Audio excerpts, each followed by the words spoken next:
Ma première question, donc, puisqu'on n'a pas entendu parler pour le moment de CityCart, vous pouvez nous dire en quelques mots ce que c'est? Alors CityCart qui est devenu CityLive il n'y a pas très longtemps, qui est un nom un peu plus évocateur. Nous adressons, en tout cas merci de nous recevoir et de nous mettre en lumière, déjà c'est la première chose. On est finalement le bras armé de tout ce qui vient d'être évoqué. On livre le dernier kilomètre, je dirais même le dernier hectomètre en véhicule électrique. On est une start-up qui avons 4 mois d'existence. On livre en scooter électrique, la Paris Intramuros et la Petite Couronne. Voilà, nous adressons des marchés qui sont la foodtech, puisqu'on n'en a pas parlé tout à l'heure, mais est très pourvoyeur de livraison avec des taux de croissance extrêmement impressionnants. La partie retail également, et puis dans une moindre mesure la partie e-commerce qui est plus complexe. On se définit comme un transporteur, je dirais, traditionnel, qui va un peu à l'inverse de ce qui se fait actuellement avec tous les phénomènes d'ubérisation. On a vraiment voulu construire notre entreprise sur des bases de transport en proposant une qualité opérationnelle, l'excellence opérationnelle, au travers d'un modèle qu'on pourra peut-être discuter tout à l'heure, qui est original. Voilà, que vous dire d'autre? Je crois qu'il y a une présentation qui va suivre. C'est déjà pas mal. DB Schenker, vous voyez travailler avec une société qui livre en scooter électrique?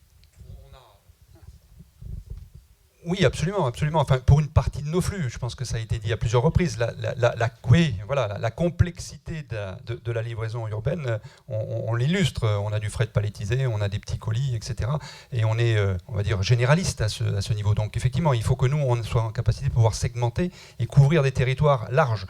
Donc, effectivement, la manière dont la structuration se fait va être dépendante de cette capacité de pouvoir prendre en compte un périmètre large. Mais on a effectivement des initiatives sur beaucoup de villes avec des livraisons en vélo, avec de la sous-traitance de livraison en vélo sur la France et sur l'Europe de manière générale. Donc oui, c'est envisageable. Et on parlait de mobilité douce, on a aussi une offre de service qui fait des livraisons en chariot électrique. À partir des enseignes où il y a des laissés-caddies, on va dans un périmètre d'1 kilomètre apporter les courses alimentaires. Aujourd'hui, vous êtes uniquement sur Paris? Il y a d'autres? Actuellement, on n'est que sur Paris, on a 4 mois d'existence.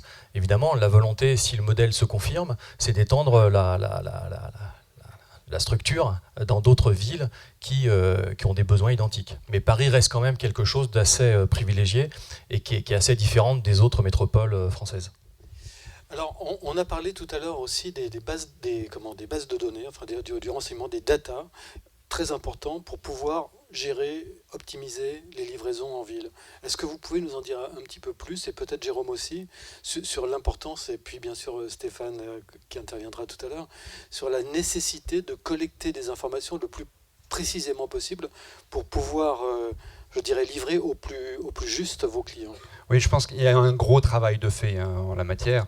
Je veux dire, les systèmes informatiques de l'appel de commande, finalement, de celui qui commande, qui transmet à celui qui charge, et qui transmet ensuite l'information à un transporteur, qui ensuite le transmet à son agence de livraison. Donc on a un flux de données qui est assez complexe.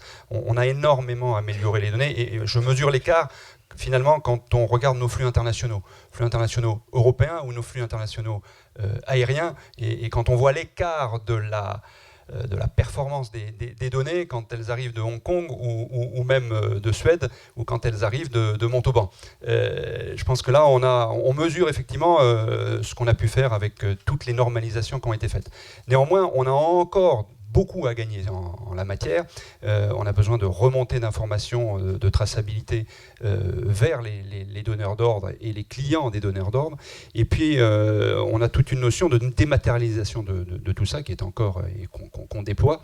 Et je pense qu'il y a une notion aussi importante qui est liée à tout ce qui est la manière dont les données sont transformées par des sociétés qui peuvent nous le gérer sur l'ensemble de la chaîne. Oui. Alors effectivement, il y a deux soucis. Il y a le souci de remonter, vous parliez de traçabilité de l'information, mais chaque opérateur travaille avec son propre système, donc se pose aussi le problème de l'interopérabilité entre les différents systèmes. Stéphane Crène, je pense que GS1 travaille déjà depuis quelques temps sur ces notions. Où en est-on aujourd'hui ? Oui, c'est vrai que l'interopérabilité des systèmes dans la supply chain, c'est le métier de GS1, de produire du commun, des interfaces communes à mettre en place, etc. Et c'est vrai que là, en fait, on vit à un moment de basculement. Le basculement, c'est la transition numérique. On vient tous du monde de la chaîne logistique, des acteurs mis en chaîne, des systèmes mis en chaîne. Et ce qu'on a outillé, c'est des interfaces pour communiquer en amont et en aval. Et ce qu'on voit arriver de façon assez prégnante désormais, ce sont les plateformes collaboratives qui mettent les acteurs en réseau et qui sont des très bons outils collaboratifs pour créer des synergies, créer de la performance dans la collaboration entre acteurs. Et en fait, il faut tout refaire. Voilà, on est à un moment où on se rend compte d'une chose, c'est qu'on a un champ des possibles monstrueux, c'est-à-dire qu'on peut aller récupérer une valeur très importante, mais il faut absolument faciliter et outiller cette transformation numérique. On a souvent dit la supply chain, mais on est assez en retard en termes de transformation numérique, mais il faut aussi constater que ce qui est très compliqué dans la supply chain, c'est la multitude des acteurs et la multitude des systèmes qu'il y a là-dedans, et leur grande fragmentation et leur hétérogénéité.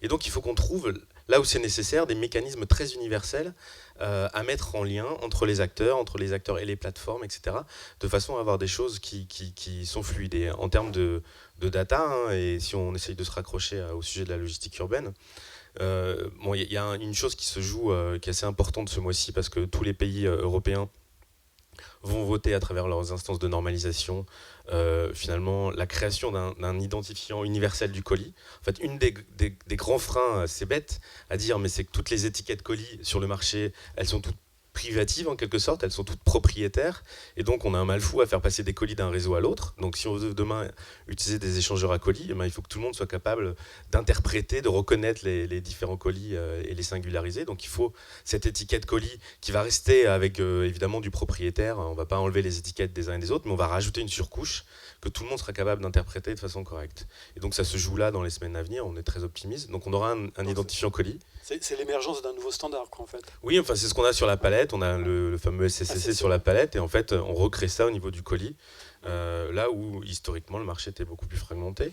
Ça, c'est une première chose. La deuxième chose, c'est qu'on a des systèmes de traçabilité là aussi qui sont très propriétaires. Donc, alors, ça pose plein de problèmes qu'on a commencé à résoudre, parce qu'on est capable désormais de réinjecter ces éléments de traçabilité dans les systèmes des chargeurs et des donneurs d'ordre, mais par le biais d'acteurs IT qui se sont fait une spécialité finalement de comprendre tous les langages des transporteurs pour remonter ça sous une forme à peu près unique, mais par rapport à leur propre système. Et on va travailler avec tous ces acteurs IT pour créer réellement un format pivot. Donc tous les événements de transport qui ont lieu dans la e-logistique, ont lieu dans la logistique urbaine, on va essayer de proposer au marché quelque chose de très universel, parce que ces systèmes de traçabilité, c'est vraiment un outil qui est extrêmement important pour coordonner d'éventuels logisticiens qui seront en ville avec des moyens doux, donc qui seront en aval des échangeurs à colis tels qu'on vient de les nommer, donc des micro-élus dans les quartiers, et puis donc les logisticiens, les transporteurs qui resteront finalement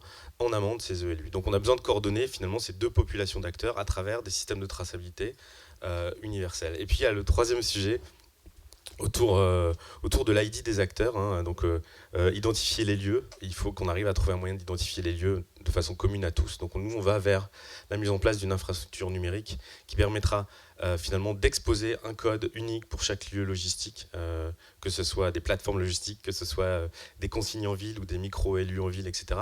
Et en fait, on se pose aussi la question d'aller jusqu'au consommateur final, parce que d'avoir un identifiant transverse pour le consommateur final, ça va être la possibilité aussi de lui fournir des informations. En fait, finalement, c'est lui le bout de la chaîne, et il n'a rien à ses dispositions, si ce n'est des emails qu'on lui envoie avec des URL de tracking à droite à gauche. De temps en temps, on l'appelle pour prendre un rendez-vous, mais lui, il n'a pas son système d'information logistique. Et c'est important qu'il ait son système d'information logistique, parce que c'est important qu'il devienne en contrôle, qu'il choisisse de grouper des livraisons. En quelque sorte, une sorte de numéro de la sécurité sociale du consommateur, c'est Exactement. ça ? L'État a fait France Connect. L'État a déjà dit aux citoyens, si tu veux un identifiant qui soit commun à tous les services publics, c'est possible. Il faut qu'on fasse la même chose dans le monde logistique. Et on observe que les Allemands ont pris 1 an d'avance. Ils ont commencé à tester ces identifiants clients transverses. Et voilà, et on pense que ça, c'est très important aussi pour créer cet écosystème numérique. En matière de logistique urbaine, plus qu'ailleurs, on a besoin de communs. On a besoin d'infrastructures communes, ouvertes, et on a besoin de les outiller avec des infrastructures numériques qui le sont tout autant. Valentina. Oui, je voulais juste rebondir sur un point évoqué par Stéphane. J'en profite pour faire aussi une petite publicité, parce que je fais partie aussi du bureau de l'AIRL, qui est l'association logistique mais académique. Et on organise le 10 octobre, on vous tiendra informé, je profiterai aussi de notre mailing list, on organise une journée WIRL, c'est un workshop industriel et chercheur en logistique, notamment sur les problématiques économie de plateforme, économie collaborative et les bouleversements pour la supply chain.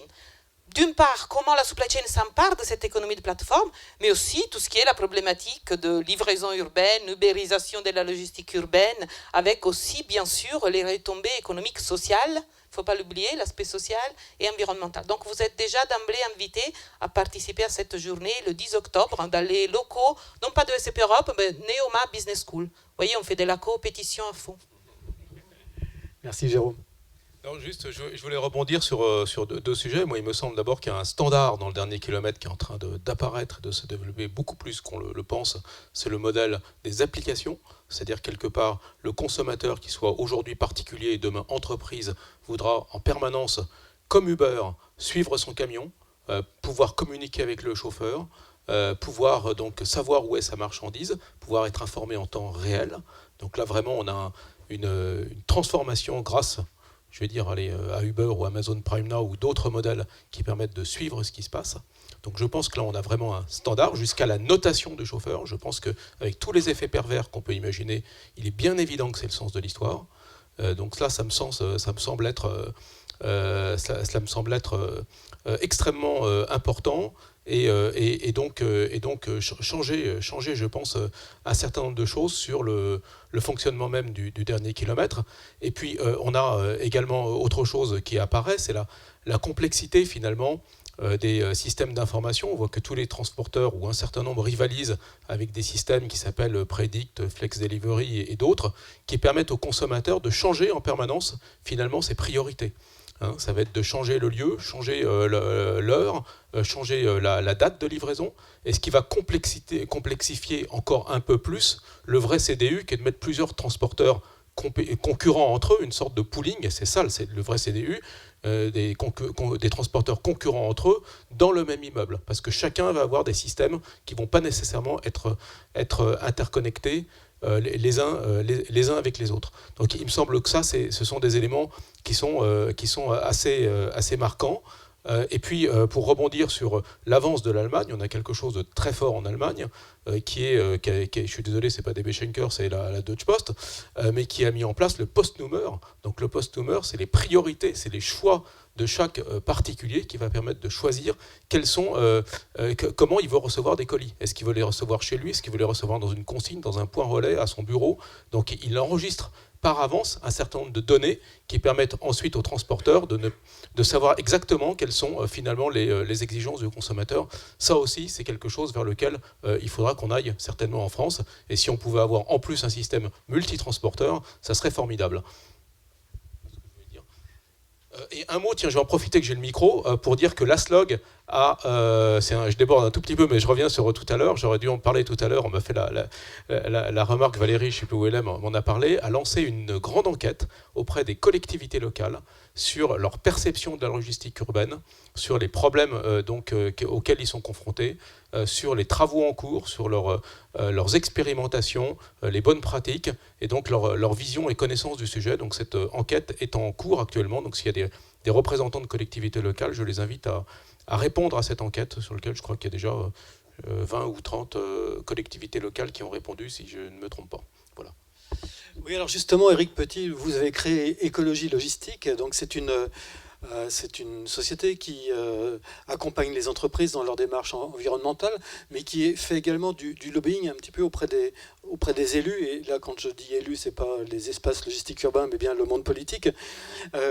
Comment le monde politique perçoit ces évolutions? Est-ce qu'il est réceptif à l'écologie logistique ou les déclarations sont purement de l'affichage? Enfin, comment vous voyez cette relation et cette sensibilisation du monde politique par rapport à ces problèmes?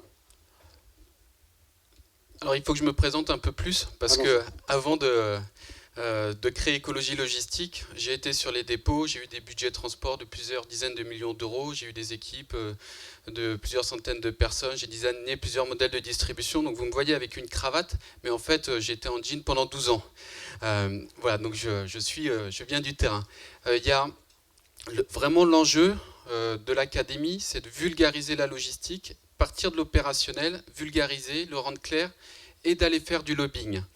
Et là où c'est clair, c'est qu'ils ont besoin qu'on leur apporte un certain nombre d'informations, qu'on leur donne des vérités, des choses simples, compréhensibles et qui soient audibles.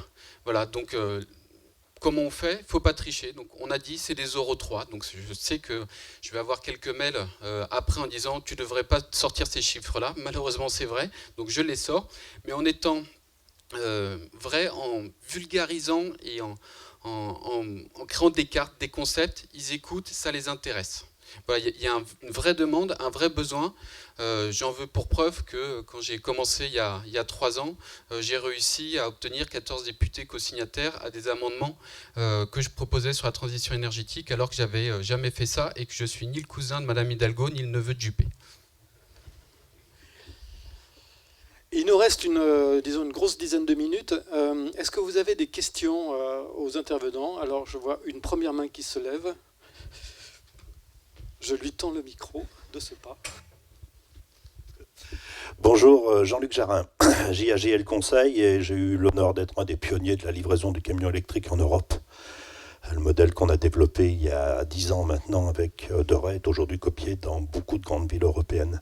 Ma question, Monsieur Chameroy, je vois le mouvement que vous faites avec DB Schenker et je le constate dans beaucoup de transporteurs, qui consiste à dire quand on va en ville, on va essayer de trouver un autre partenaire pour livrer le monocolie.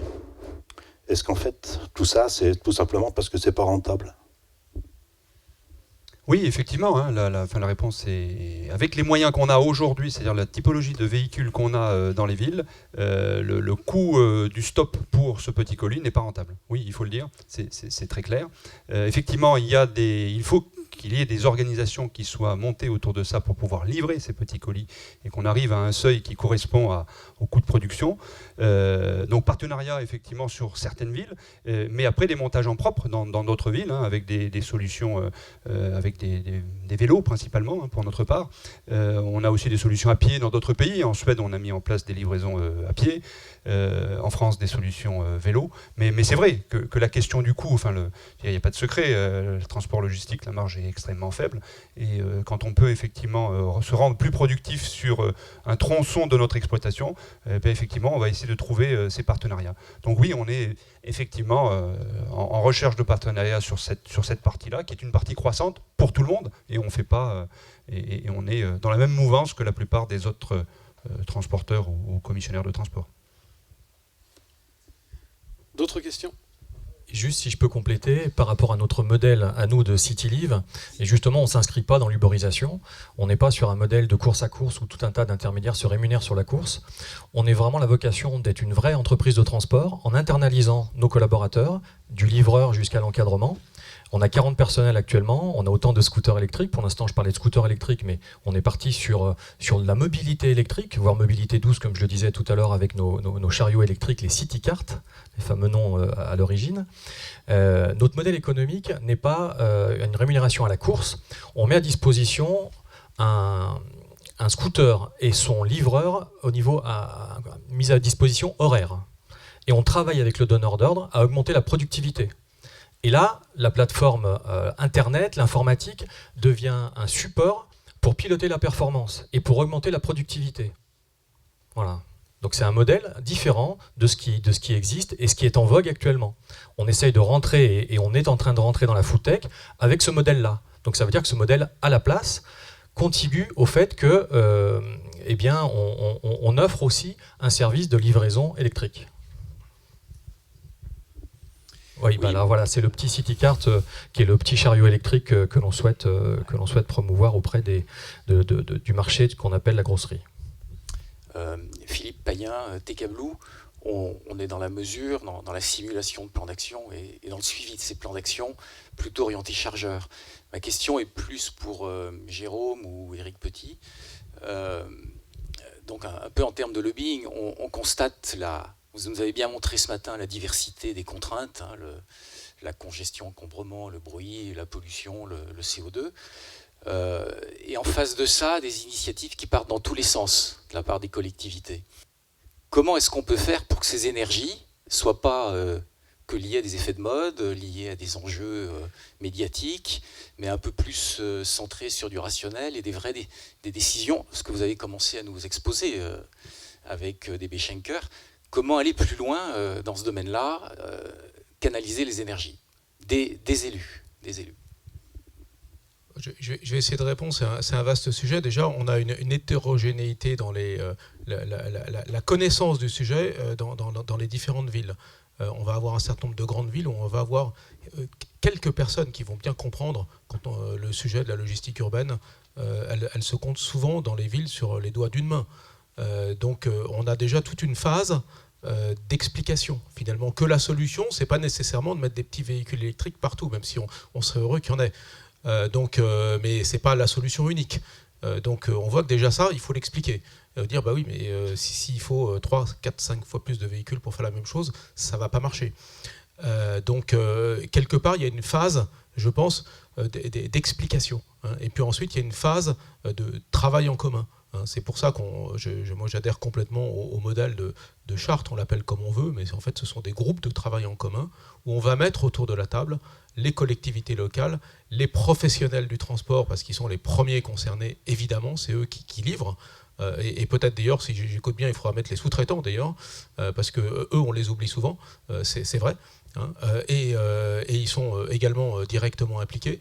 Hein, et puis les commerçants ou les clients finaux, c'est un peu plus compliqué le particulier, mais bon, il peut être représenté. Mais enfin, donc quelque part, au moins les commerçants et les entreprises aient leur mot à dire. Parce que ma vision des choses, mais bon. Oui. Alors, juste pour compléter, je crois qu'il faut réussir à vraiment trouver des consensus entre les acteurs.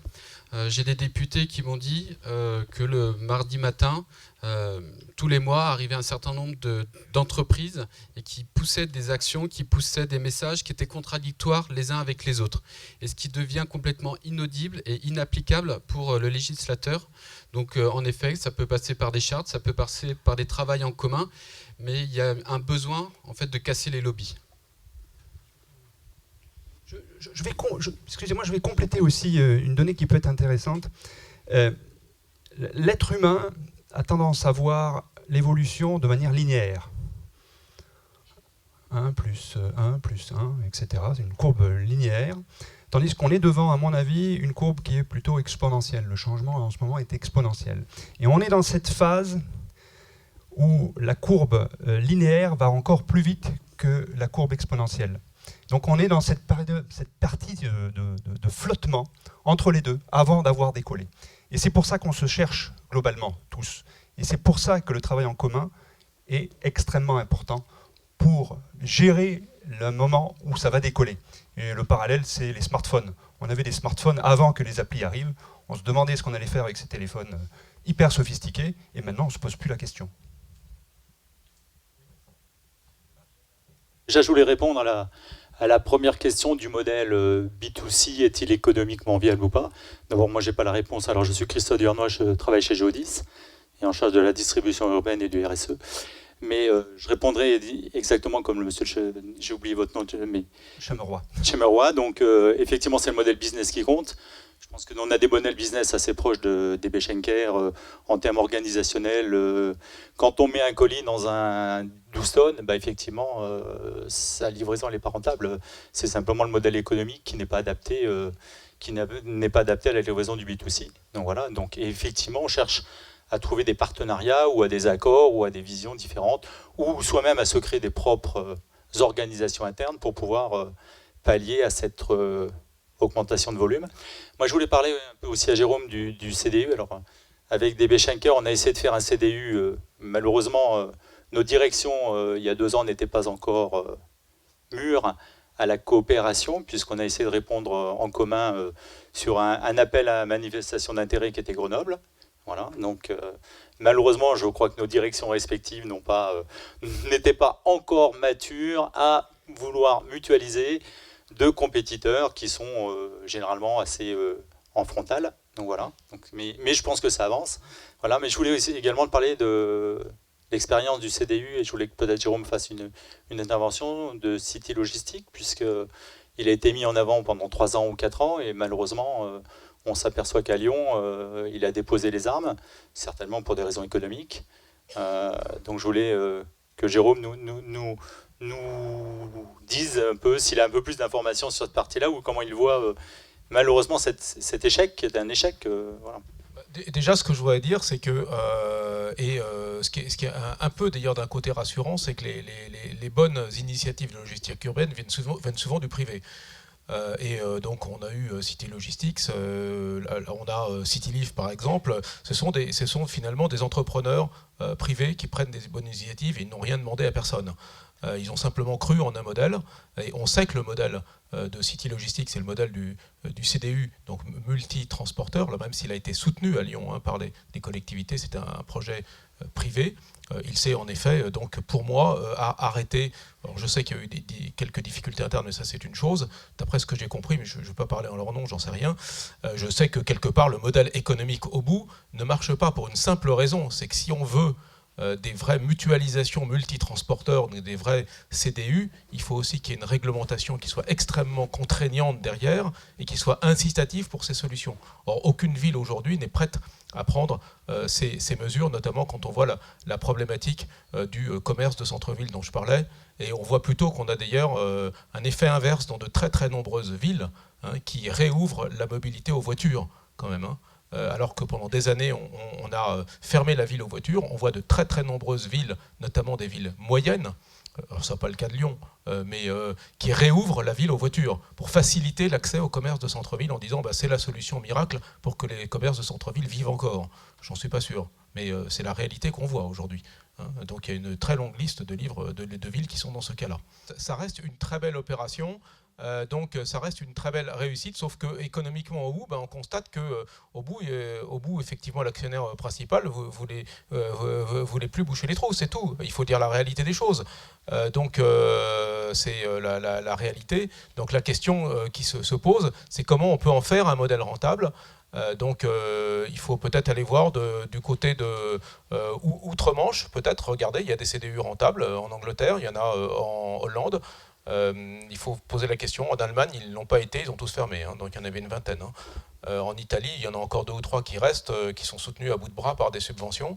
Combien de temps, je ne sais pas. En tous les cas, ça prouve que tout cela n'en est qu'à son commencement. Contrairement à cette matinée qui va toucher à sa fin, je voudrais simplement, avant de passer la parole pour la conclusion à François Régis, vous dire que si vous souhaitez poursuivre le débat, Supply Chain Magazine organise le 12 mai prochain, cette fois-ci à l'Université Paris-Dauphine, une conférence sur la réduction du CO2 dans le transport, à laquelle participent également Jérôme Libeskine et également TK Blue, Philippe Mangeard, qui interviendront sur ce sujet, mais également l'ensemble des constructeurs de véhicules industriels qui nous expliqueront les avancées technologiques susceptibles de remplacer à terme le diesel, notamment tout ce qui est électrique et gaz naturel, biogaz, etc. Voilà. Et dans un deuxième temps, également, les fournisseurs d'énergie seront présents pour nous expliquer où ils en sont dans la mise en place des réseaux et des infrastructures pour supporter cette mutation. Voilà. Merci, messieurs.